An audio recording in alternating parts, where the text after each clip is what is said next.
haddii aad rabto inaad noqoto qof shakhsiyad wanaagsan leh oo isku kalsoon, waa inay adiga wax walba kaa soo go'aan. waa qodobka koowaad waana muhiim. maanta waxaan isla eegaynaa 3 qodob.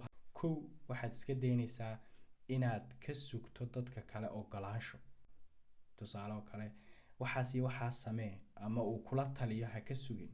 taasi kalsoonidaada hoos u dhigaysa.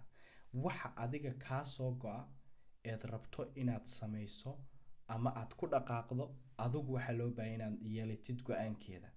walaa go'aankeeda familkaagan lahayn, walaa saaxiibkaabaan lahayn, walaa qaraabadaadaan lahayn. go'aankaas waxaa leh adiga, inay adiga kaa soo go'daa loo baahan yahay.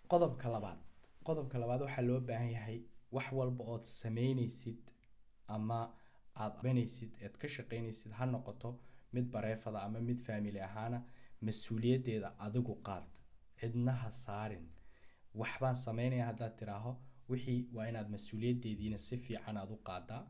sidoo kalena waxaa loo baahan inaad mas-uuliyaddeedii ka soo baxdo. tusaaloo kale waxaad tiri biilka xaafadda anigaa keenayo meel saaraya. taa macnaheedu waxaad qaaday mas-uuliyad. mas-uuliyaddaas ma aha inaad cudurdaar u raadisid oo tiraahdo halkan iyo halkan wax sidaa ka yihiin. sidaa aad mas-uuliyadda u qaaday ama wixii aad u qaaday inaad ka soo baxdaa loo baahan yahay. taa raggii khaasatan inuu la yimaado. qodobka 3, waxaa loo baahan yahay inaad naftaada inta badan runta u sheegto, ood naftaada la hadasho, oo weliba aad ula hadasho si deep ah, oo tiraaho anigu waan garanayaa meelaha aan ka jilicsanahay, waan garanayaa meelaha aan ka wanaagsanahay ama aan ku wanaagsanahay. soo naftaada waxaa loo baahan yahay inaad si wanaagsan ula hadasho ood runta u sheegto. meelaha aad ku liidato inaad iska jafjafto, ood iska hagaajiso.